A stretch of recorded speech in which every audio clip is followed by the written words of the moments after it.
We're almost at go. 10 seconds. Catch you on the flap side. Check the foghorn, please. 6, 5, Go to black.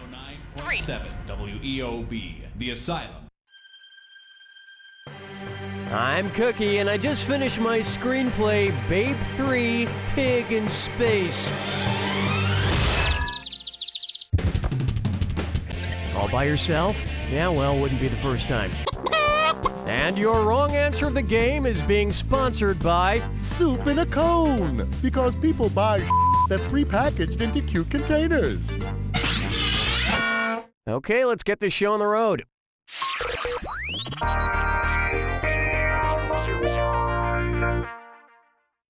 To get started, your shirt looks sheepish. Which of the following could accurately be accused of being a wolf in sheep's clothing? Wolf Blitzer in a Kemp bikini? Virginia Woolf in cashmere culottes? Wolf Van Halen in mohair spank?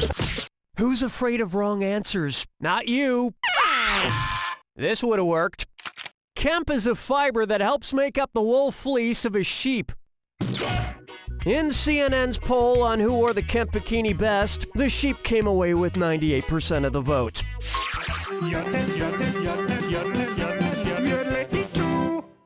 Here we have, this wedding is too big and fat.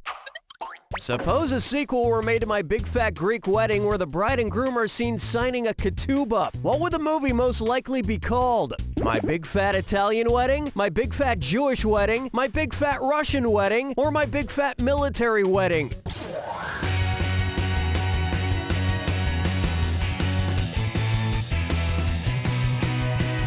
Time's running out. Take your time and quit rushing through this. Zing! Watch how easy this is. Now, ketubah is a type of prenuptial agreement signed for Jewish weddings. You know, it's just like in that Kanye West song, Gold Digger. If you ain't no punk, holla, we want ketubah.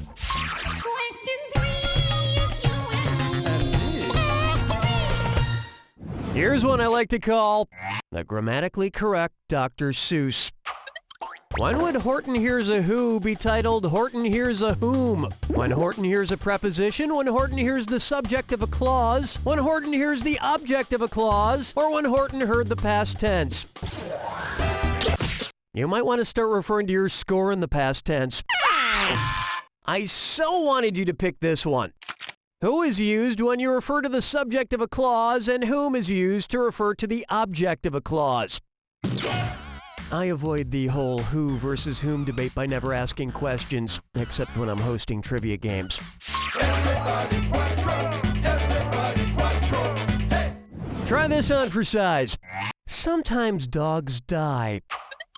Growing up, I had a dog named Chipper. What a good dog. But eventually, my parents had to send him away to live on a big farm with other dogs. It makes me feel good to think of Chipper today at 34 years of age, still running around on that big farm.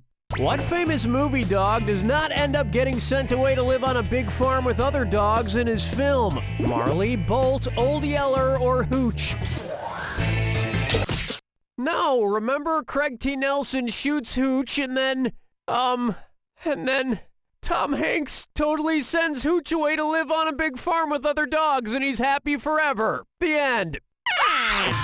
Allow me. Bolt survives until the end of his movie, unlike Marley, Old Yeller, and Hooch, who also survive. They just get sent away to a big farm with other dogs, right? Right?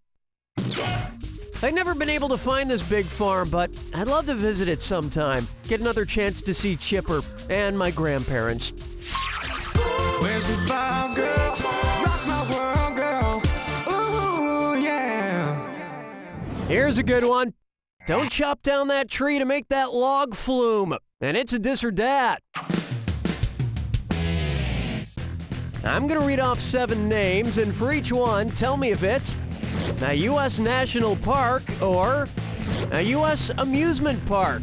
If it's a national park, press the square button. If it's an amusement park, press your circle button. Each one right gets you an amusing $300. Each one wrong costs you $300. And you got 30 seconds before this ride goes off the rails. Ready? Let's go. Kings Canyon, Kings Dominion, Kings Island, Isle Royale, Carowinds, Cedar Point, Voyageurs. Your brain must be this tall to ride the dis or dat, and it wasn't.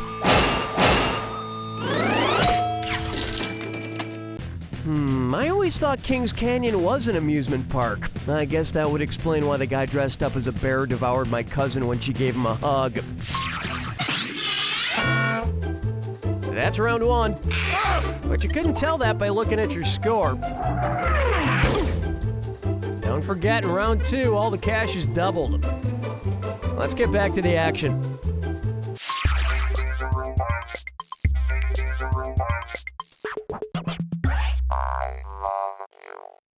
How about hang tenure, dude?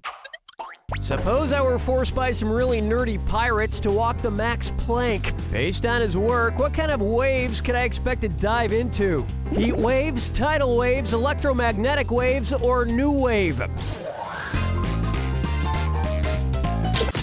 Max Planck was a German physicist famous for the universal constant, which states the relationship between electromagnetic waves and the energy in that wave, or quanta. Or as a pirate might call it, Quaranta.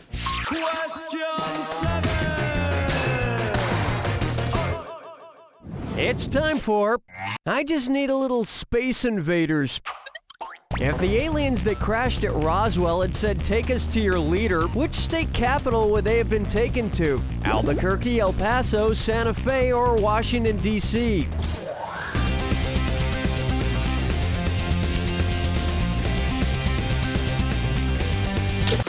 Roswell is in New Mexico, and the capital of New Mexico is Santa Fe. The best thing about taking the aliens to Santa Fe is, if they have plans to take over the planet, we could easily bore them to death at the Santa Fe Museum of International Folk Art. Looking chickens picking out a mate. Guess I'll marry 8.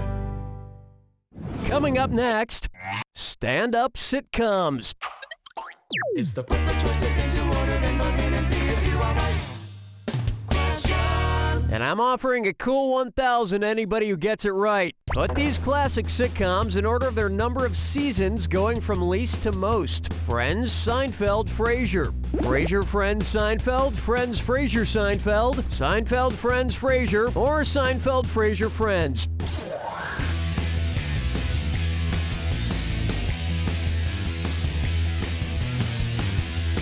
Time is short.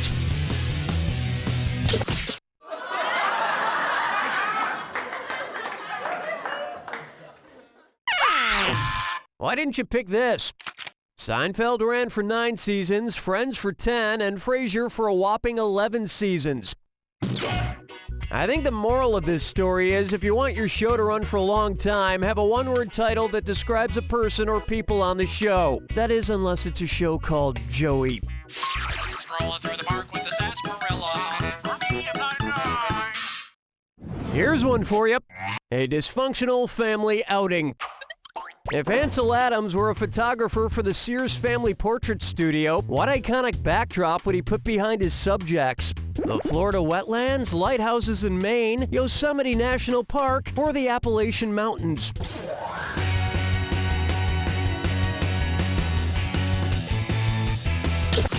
Adams was famous for his photographs of the American West, specifically Yosemite National Park. And if you thought he did excellent work with pastoral views, you should have seen what he did with a family of 5 wearing matching turtlenecks. Hold me, never let me go. Am I dreaming? Question. This one's known as A Gift from Above.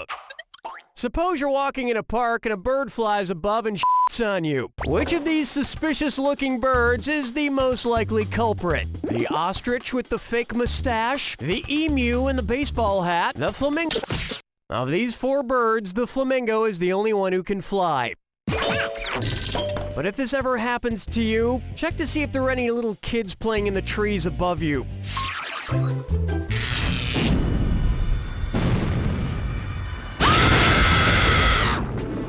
Step right up to the Jack Attack. When you see two clues that match, press the X button. $4,000 if you're right, but you lose $4,000 if you're wrong. And most importantly, remember the clue. It's gotta be a match that fits this clue. Where's this statue? The statues of myself are placed strategically throughout the studio. Good luck.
There you have it!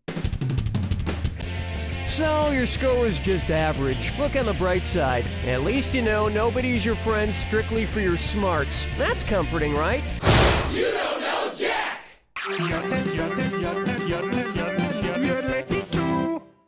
And on its way, this wedding is too big and fat.